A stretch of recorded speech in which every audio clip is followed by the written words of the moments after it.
तो क्या देखा हमने लास्ट क्लास में देखा वैल्यूएशन ऑफ एकोमोडेशन, उसमें सबसे मीनिंग देखा वैल्यूएशन एकोमोडेशन का मतलब क्या होता है, और हमने एम्प्लॉयज की तीन कैटेगरी बनाई, सॉरी दो कैटेगरी बनाई, सेंट्रल गवर्नमेंट और स्टेट गवर्नमेंट के एम्प्लॉय। उसमें दो कैटेगरी, एक रेगुलर एम्प्लॉय और एक डेपुटेशन वाला एम्प्लॉय। तो ये वाला पार्ट हमने खत्म कर दिया है, ये वाला पार्ट हमने खत्म कर दिया है। डेपुटेशन बेसिस पे अगर कोई एम्प्लॉय किसी सिटी में चला जाता है और उसको अगर कंपनी की तरफ से या फिर गवर्नमेंट की तरफ से उसको हाउस मिल रहा है, क्वार्टर मिल रहा है, एकोमोडेशन मिल रहा है, जो भी, तो किस तरह से वैल्यू ऐड की जाएंगी। अगर पॉपुलेशन 25 लाख से ज्यादा है तो 15% ऑफ सैलरी लिया जाएगा, आपको जो भी बेनिफिट मिल रहा है। अगर पॉपुलेशन 10 लाख से ज्यादा है और 25 लाख से कम है तो 10% ऑफ सैलरी, और किसी अदर सिटी में अगर आपको एकोमोडेशन मिला है तो 7.5% ऑफ सैलरी आपका लिया जाएगा। राइट। अब सैलरी का मतलब क्या होता है ये हम थोड़ा लास्ट में देखेंगे, सबसे पहले ये थर्ड कैटेगरी करके ले लेते हैं। राइट। तो थर्ड कैटेगरी क्या है? थर्ड कैटेगरी मतलब अदर एम्प्लॉय, जिसमें सारे एम्प्लॉयज आ गए बाकी के। गवर्नमेंट का तो हमने अलग से देख लिया, तो बाकी के सारे एम्प्लॉयज यहाँ पे आ गए। अब यहाँ पे किसी अदर एम्प्लॉय मतलब किसी प्राइवेट कंपनी के, किसी पब्लिक कंपनी के एम्प्लॉय को एकोमोडेशन मिल रहा है, तो वैल्यू कैसे डिसाइड करेंगे कि आपको कितना बेनिफिट मिल रहा है? तो बेनिफिट डिसाइड करेंगे, फिर से वही क्राइटेरिया है यहाँ पे, city in which accommodation is provided having population exceeding 25 lakh. 25 lakh से ज्यादा पॉपुलेशन वाली अगर सिटी है तो यहाँ पे, हाँ इसमें थोड़ा थोड़ा अलग बन जाएगा। यहाँ पे क्या है, थोड़ा यहाँ पे देख लीजिए, ऊपर वाले टेबल में और नीचे वाले टेबल में ज्यादा डिफरेंस नहीं है। सिंपली यहाँ पे वैल्यू ऑफ परक्विजिट और सिटी, कौन सी सिटी में एकोमोडेशन दिया है, यहाँ पे ये डिस्कस किया। यहाँ पे हम क्या करेंगे, यहाँ पे देखा जाएगा कि एकोमोडेशन किसका है। एकोमोडेशन मतलब हो सकता है कि जो घर आपको कंपनी दे रही है वो खुद कंपनी का हो, है ना, कंपनी की ओनिंग का घर हो, मतलब कंपनी का खुद का घर है वो आपको रहने के लिए दिया है। या फिर ऐसा भी हो सकता है कि कंपनी ने रेंट के ऊपर लिया है और उसका रेंट कंपनी पे कर रही है, बराबर है क्या? दो पॉसिबिलिटीज यहाँ पे हो सकती है। तो यहाँ पे ध्यान में क्या रखना है कि घर कंपनी का है क्या। अगर कंपनी का घर है तो ये वाला कॉलम, है ना, ये वाला कॉलम हम यहाँ पे देखेंगे। देखिए ये वाला कॉलम देखेंगे, accommodation where the accommodation is owned by the employer and where the accommodation is not owned by the employer। अगर घर एम्प्लॉयर के खुद का नहीं है, एम्प्लॉयर का, तो यहाँ पे एम्प्लॉयर आपका क्या करता होगा, आपका रेंट पे कर रहा है सामने वाली पार्टी को, जिसका घर है उसको, बराबर है ना। आपको तो फ्री में मिला है, आपको तो कुछ नहीं देना है, लेकिन एम्प्लॉयर को तो देना पड़ेगा, जिसका वो फ्लैट है, सपोज हाउस है, उसको तो रेंट देना पड़ेगा। तो यहाँ पे ये दो कैटेगरी है। अब देखिए 25 लाख से ज्यादा अगर पॉपुलेशन है, 25 लैक्स से ज्यादा पॉपुलेशन है, तो यहाँ पे अगर घर एम्प्लॉयर का है तो 15% ऑफ सैलरी आपको बेनिफिट मिला ऐसा मान लिया जाएगा और उतना आपकी सैलरी में जोड़ दिया जाएगा। और अगर एम्प्लॉयर का खुद का घर नहीं है, मतलब वो भी रेंट पे कर रहा है, तो यहाँ पे रेंट पेड और पेबल बाय द एम्प्लॉयर। कौन रेंट पेड करेगा? एम्प्लॉयर पे करेगा। आपको फ्री मिला है तो किसी ना किसी को तो रेंट पे करना पड़ेगा। तो रेंट कौन पे कर रहा है? एम्प्लॉयर पे कर रहा है, या फिर 15% ऑफ सैलरी, इन दोनों में से जो भी छोटी अमाउंट होगी वो आपकी सैलरी में जोड़ दिया जाएगा। Very very important. देखिए फिर से बताता हूँ, अगर वो जो घर है जो आपको दिया है रहने के लिए फ्री में, वो अगर एम्प्लॉयर का खुद का घर है ना, कंपनी का खुद का फ्लैट है वो, तो 15% ऑफ सैलरी लिया जाएगा। और अगर वो खुद का घर नहीं है एम्प्लॉयर का, तो जितना भी एम्प्लॉयर रेंट पे कर रहा है सामने वाली पार्टी को, या फिर 15% ऑफ सैलरी, इन दोनों में से जो लोअर होगा वो निकाला जाएगा। मतलब आपको किसी भी तरह से 15% ऑफ सैलरी तो यहाँ पे निकालना ही पड़ेगा। फिर बाद में second category, having population exceeding 10 lakhs but not exceeding 25 lakhs।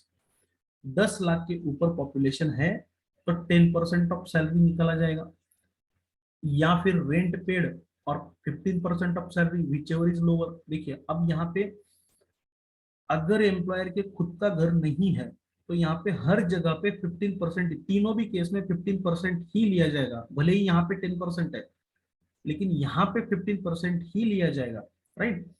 और एनी अदर सिटी अगर होगा तो 7.5% अगर एम्प्लॉयर का खुद का घर है तो, right.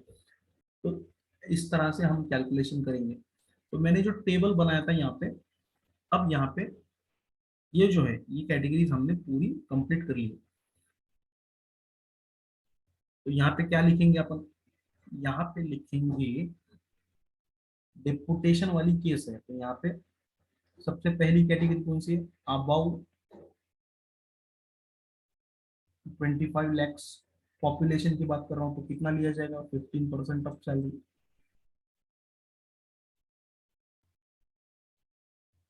About 10 lakhs but less than 25 lakhs, तो 10% ऑफ सैलरी लिया जाएगा। और यहाँ पे बिलो 10 लाख, बिलो 10 लाख को 7.5% ऑफ सैलरी लिया जाएगा। आपका जो भी क्वेश्चन बनेगा या तो इस कैटेगरी से बनेगा या तो इस कैटेगरी से, ये वाली कैटेगरी का शायद ही क्वेश्चन आ जाए आपके क्वेश्चन में, एग्जाम में, राइट। अदर एम्प्लॉयज में हमने क्या किया, अदर एम्प्लॉयज में दो कैटेगरी यहाँ पे कर रहे थे कि एम्प्लॉयर का खुद का घर है ना, हाउस, एकोमोडेशन, शॉर्टकट में लिखता हूँ यहाँ पे, accommodation is owned by employer, accommodation is not owned by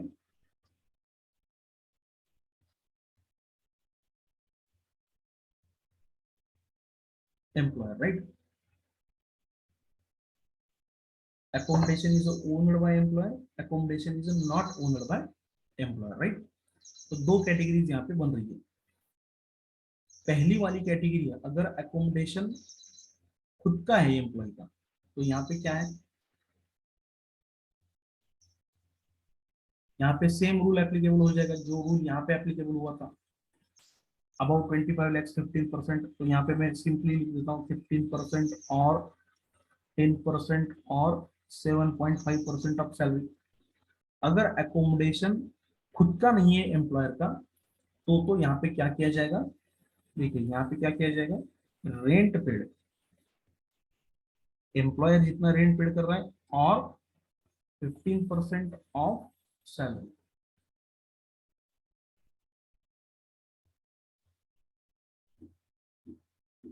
which ever is low.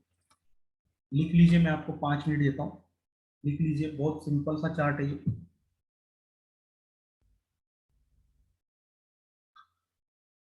या फिर स्क्रीनशॉट निकाल लीजिए।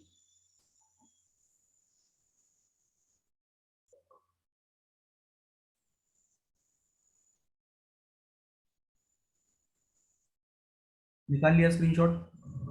ओके चलिए, अब चलते हैं इसके क्वेश्चन के ऊपर। आई होप आपको समझ में आया होगा, राइट। अगर बस यहाँ पे ध्यान में क्या रखना है आपको, यहाँ पे ध्यान में रखना है कि एकोमोडेशन अगर एम्प्लॉयर का नहीं है तो सिर्फ ये वाला टेबल देखेंगे अपन, ये वाला बॉक्स देखेंगे, रेंट पेड और पेबल बाय द एम्प्लॉयर और 15% ऑफ सैलरी, तीनों भी केस में। हाँ, मतलब यहाँ पे सिटी से बाइफर्केशन नहीं है कि मतलब छोटी सिटी है तो 7.5% लेंगे, बड़ी सिटी है तो 10%, उससे बड़ी सिटी है तो 15%, यहाँ पे नहीं है। अगर एकोमोडेशन एम्प्लॉयर का नहीं है तो यहाँ पे सिंपली रेंट पेड और 15% ऑफ सैलरी। ये 15%, 10%, 7.5% का बाइफर्केशन कब काम आएगा, जब एकोमोडेशन एम्प्लॉयर का खुद का है तभी ये काम आएगा। अगर एकोमोडेशन खुद का नहीं है एम्प्लॉयर का तो सिर्फ ये रूल एप्लीकेबल हो जाएगा, राइट। अब 15% of salary, 10% of salary, 7.5% of salary, ये तो देख लिया सर हमने, लेकिन सैलरी का मतलब क्या है यहाँ पे, ये भी जरा समझाइए। तो यहाँ पे सैलरी का मतलब यहाँ पे नीचे दिया है। सैलरी में क्या क्या लेंगे अपन, salary for the purpose of rent free accommodation. जब हमने हाउस रेंट अलाउंस का कैलकुलेशन किया था, मेरी एक वीडियो है वो जाके देख लीजिए, वहां पे मैंने बहुत सिंपल तरीके से हाउस रेंट अलाउंस का कैलकुलेशन कैसे करना है वो आपको सिखाया था। तो हाउस रेंट अलाउंस का कैलकुलेशन किया था तब तो सैलरी की डेफिनेशन अलग थी, यहाँ पे सैलरी की डेफिनेशन अलग है। हर जगह पे सैलरी की डेफिनेशन आपको अलग अलग मिलेगी। अब यहाँ पे जब आप 15% 10% परसेंटेज निकालने वाले हो सैलरी का, तो सैलरी में क्या क्या लोगे, तो यहाँ पे बोला है सैलरी में आप बेसिक लोगे, डियरनेस अलाउंस ऑब्लिक डियरनेस पे, रिटायरमेंट बेनिफिट का पार्ट होगा तो ही ये लेना है। यहाँ पे इसको मैं हाईलाइट कर देता हूँ, अगर if it is a forms part of the retirement benefit, retirement benefit का पार्ट अगर नहीं है तो इसे नहीं लेंगे हम। बोनस को ऐड करेंगे क्या सर, यस बोनस को भी ऐड करेंगे। तो यहाँ पे bonus, commission, fees, all other taxable allowance, only taxable amount, बाकी के सारे अलाउंसेस लिए जाएंगे और उसकी सिर्फ टैक्सेबल पोर्शन लिया जाएगा, है ना।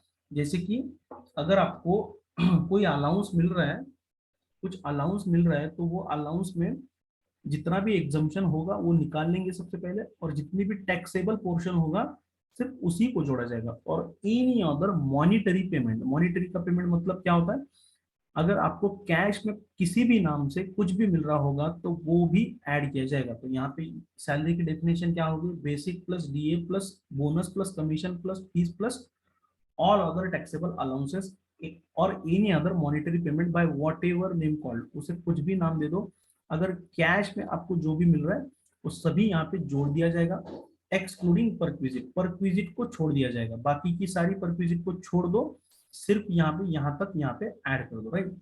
तो यहाँ पे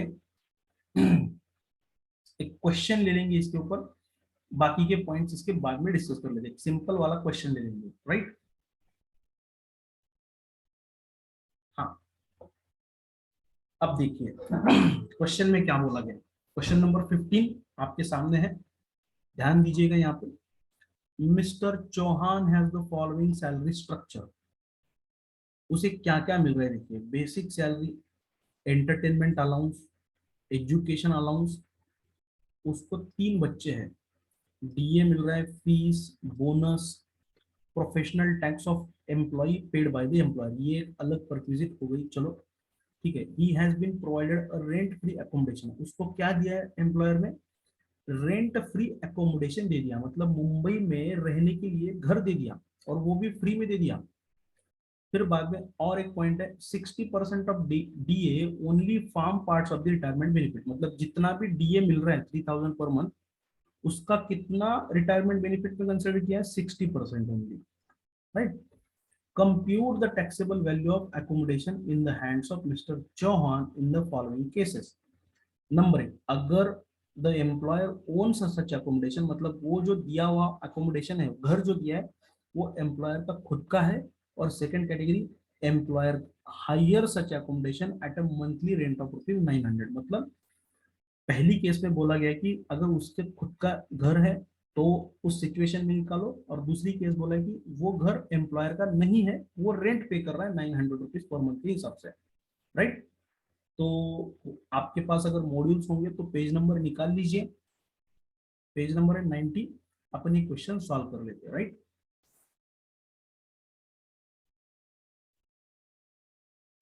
अब यहाँ पे क्या कैलकुलेट करने के लिए बोला गया है हमें, हमें सिर्फ बोला गया कि compute the taxable value of accommodation की वैल्यू निकालना है, बाकी की सैलरी तो टैक्सेबल रहेगी ही रहेगी, सिर्फ हमें क्या बोला गया है यहाँ पे, एकोमोडेशन की वैल्यू निकालो। ये प्रॉब्लम सिर्फ एकोमोडेशन के ऊपर है, ये एग्जाम में क्वेश्चन आएगा क्या सर, हो सकता है आ जाए 2-4 मार्क के लिए, हो सकता है नहीं भी आ जाए, राइट। पूरा कॉम्प्रहेंसिव क्वेश्चन भी पूछ सकते हैं, यहाँ पे पूरी कंसेप्ट हमारी क्लियर होने वाली है, राइट। अब देखिए ये क्वेश्चन को मैं अपन सॉल्व कर लेते हैं। तो ये question number 15,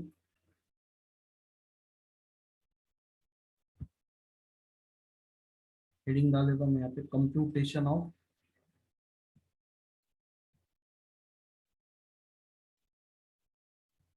taxable value of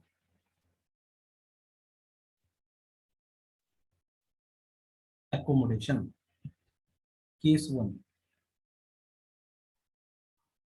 case one,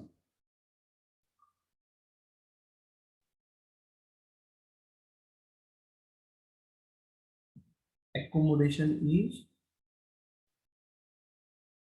owned by employer, मतलब एम्प्लॉयर का खुद का घर है। अगर एम्प्लॉयर का खुद का घर है तो हमें क्या रेफर करना पड़ेगा, तो हमें रेफर करना पड़ेगा ये वाला चार्ट, ये वाला बॉक्स हम यूज करेंगे। कौन सा वाला, ये वाला बॉक्स यूज करेंगे। ये देखिए यहाँ पे मैं इसको गोल कर देता हूँ, ये वाला accommodation is own by the employer. अच्छा, मिस्टर चौहान क्या गवर्नमेंट के एम्प्लॉय है, कहीं पे बोला है क्या यहाँ पे, नहीं बोला है। Mister Chauhan has the following salary structure, सिर्फ इतना ही बोला है, तो ये गवर्नमेंट का एम्प्लॉय नहीं है। अगर होता तो सिंपली बोल देते वहां पे, राइट। तो यहाँ पे accommodation is own by the employer. अब इसमें से कैटेगरी हमें ढूंढ के निकालना है कि वो किस कैटेगरी में फिट बैठ रहे हैं। Having population exceeding 25 lakhs, having population exceeding 10 lakh, या फिर एनी अदर सिटी। तो मुझे बोलिए कि मुंबई सिटी का पॉपुलेशन 25 लाख से ज्यादा है या कम है, तो सिंपली ज्यादा है 25 लाख से, तो कितने परसेंट ऑफ सैलरी यहाँ पे लिया जाएगा, तो 15% ऑफ सैलरी लिया जाएगा, राइट। तो 15% ऑफ सैलरी हमें निकालना पड़ेगा। तो यहाँ पे राइट, हम क्या लेंगे आंसर में, केस वन में 15% ऑफ सैलरी, यहाँ पे लिख देता हूँ मैं।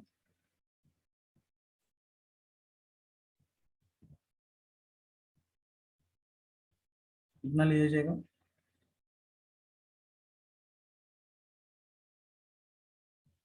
Value of perquisite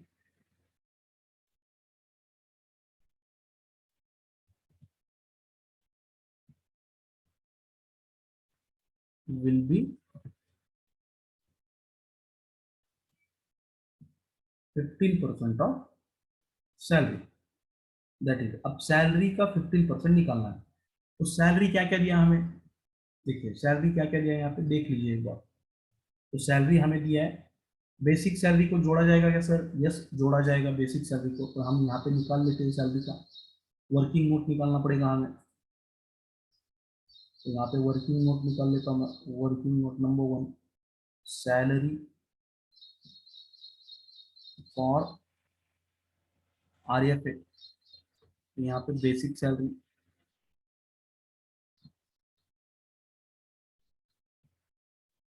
5000 multiply by 12 कितना होता है 60,000। उसके बाद क्या दिया, उसके बाद दिया है फीस बोनस। इसको सबसे पहले ऐड करेंगे अपन, फीस एंड बोनस। तो फीस है 5000 पर एनम, बोनस है 10,000 पर एनम। यहाँ पे फीस और बोनस भी जोड़ देंगे यहाँ पे। फीस पर एनम है,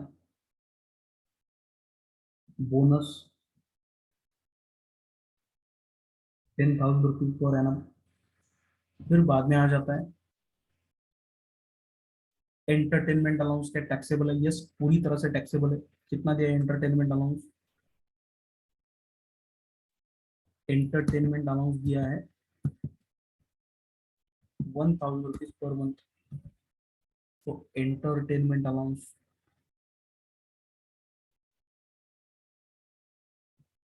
1000 मल्टीप्लाई बाय 12, ये हो गया 12,000। फिर बाद में दिया है DA दिया है। अब DA देखिए, DA कितना दिया है हमें, DA दिया है 3000 पर मंथ, लेकिन सिर्फ 60% रिटायरमेंट बेनिफिट का पार्ट है। वैसे DA अपने आप में 3000 का 3000 ही टैक्सेबल है, लेकिन सिर्फ रेंट फ्री एकोमोडेशन का वैल्यू निकालने के लिए इसे हमें कितना कंसिडर करना पड़ेगा, सिर्फ 60%। बाकी DA, क्या पूरा DA टैक्सेबल होगा सर उसकी सैलरी में, यस पूरा DA टैक्सेबल होगा। सिर्फ रेंट फ्री वैल्यू निकालने के लिए, उसका वैल्यूएशन निकालने के लिए हमें इसे 60% कंसिडर करना पड़ेगा। तो यहाँ पे उसे 3000 रुपीज कंसिडर कर लेते हैं। तो यहाँ पे DA 3000 है।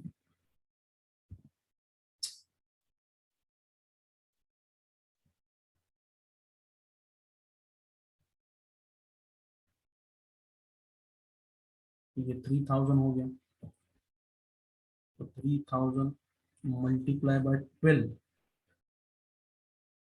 मल्टीप्लाई बाय 60%, तो कितना होता है? तो 3000 multiply by 12 is equal to 36,000 multiply by 60%, है ना?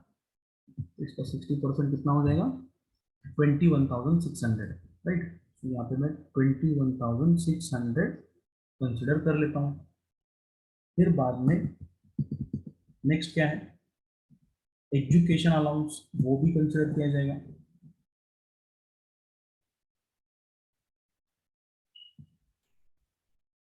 कितना मिल रहा है बेचारी को एजुकेशन अलाउंस? वो मिल रहा है 500 रुपीज पर मंथ। तो 500 मल्टीप्लाई बाय 12 कितना होता है? तो 500 मल्टीप्लाई बाय 12 6000 होता है। उसमें से एग्जम्पशन देना पड़ेगा हमें, क्योंकि सिर्फ टैक्सेबल वैल्यू बोला है, less exempt 100 rupees per month पर चाइल्ड और 2 चाइल्ड, उसको तो 3 बच्चे हैं, तो यहाँ पे कितना माइनस हो जाएगा? यहाँ पे 2400 माइनस हो जाएगा, तो बचेगा कितना? तो 6000 में से चले गए 2400, बचेगा 3600। ओनली टैक्सेबल वैल्यू यहाँ पे कंसिडर करने के लिए बोला है 3600। बाकी क्या मिला है उसको? और बेसिक सैलरी हो गया, एंटरटेनमेंट अलाउंस हो गया, एजुकेशन अलाउंस हो गया, डीए हो गया, फीस हो गया, बोनस हो गया। अब professional tax of employee paid by employer, ये एक अलग परक्विजिट है, so that's why perquisite add नहीं करेंगे, सिर्फ हमें अलाउंसेस तक ऐड करने के लिए बोला गया। तो यहाँ पे परक्विजिट को हम ऐड नहीं करेंगे, सो इसका क्या करेंगे? हम टोटल निकालेंगे अब इसका।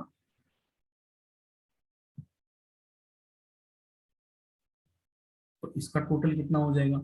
निकाल लीजिए टोटल अपने कैलकुलेटर में। 60,000 प्लस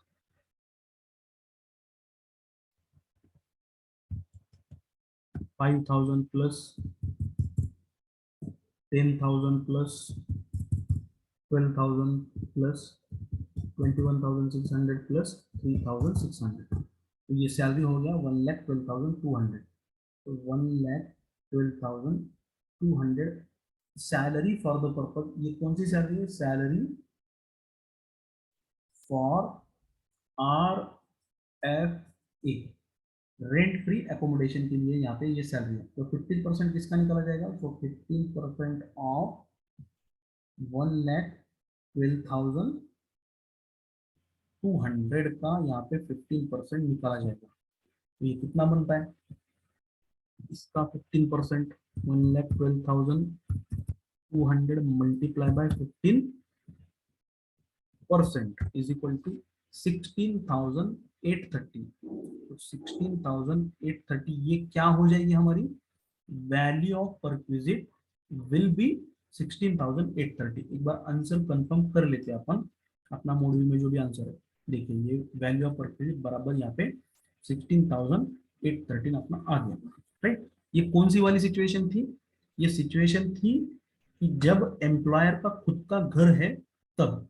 तो यहाँ पे basic salary, bonus, fees, allowance, dearness allowance, entertainment allowance and education allowance को यहाँ पे कवर कर लिया। यहाँ पे professional tax paid by the employer, employee का टैक्स पे कर रहा है, तो ये भी अलग परक्विजिट हो गई। तो हम सैलरी में सिर्फ क्या लेने वाले? सैलरी के डेफिनेशन हमने देखा था कि सैलरी में सिर्फ basic plus DA plus allowances plus monetary payment, मतलब जो भी पैसा मिला, हाथ में पैसा मिला, सिर्फ वही लेने वाले। पर एक्सक्लूडिंग परक्विजिट बोला है, परक्विजिट हम इसमें ऐड नहीं करेंगे, राइट? तो किसी का टैक्स पे करना ये परक्विजिट बन जाएगा, क्योंकि आपका टैक्स किसी और ने पे किया, क्या आपके हाथ में पैसा दिया या गवर्नमेंट को पैसा दिया डायरेक्टली?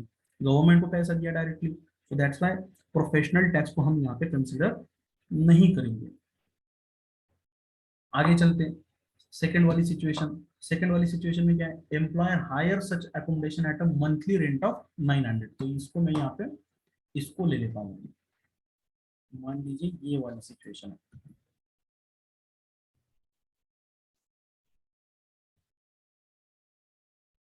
तो केस 2,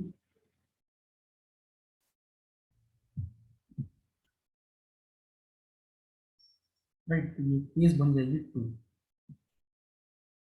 तो केस नंबर 2, अगर एम्प्लॉयर का खुद का घर नहीं है और वो रेंट पे ले रहा है, तो वैल्यू ऑफ एकोमोडेशन क्या हो जाएगी? तो यहाँ पे लिख देता हूँ मैं, वैल्यू ऑफ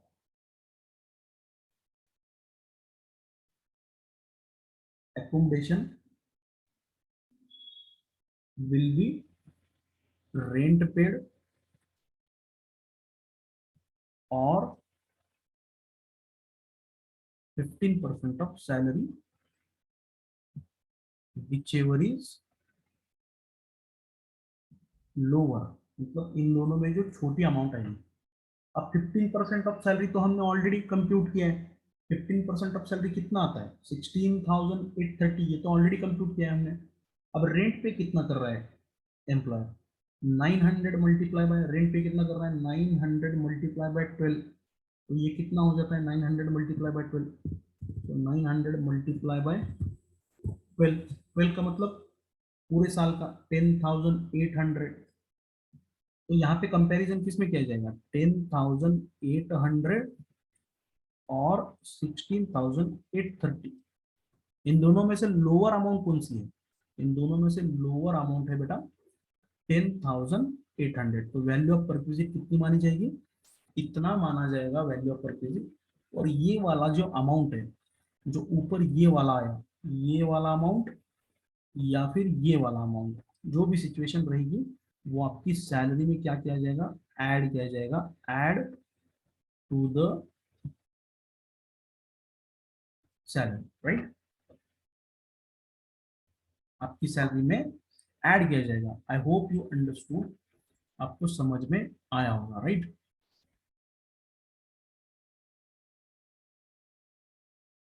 तो आज के लिए हम रुकते हैं यहाँ पे। ये कैलकुलेशन का आप प्रैक्टिस कर लो एक बार।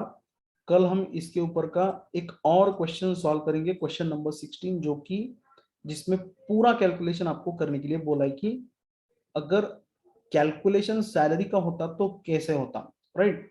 तो यहाँ पे पूरा कैलकुलेशन हम कल के क्लास में कर लेंगे। इलस्ट्रेशन नंबर 17 इसके ऊपर है, वो कल की डेट में सॉल्व करेंगे। आज की डेट में रुकते हैं हम।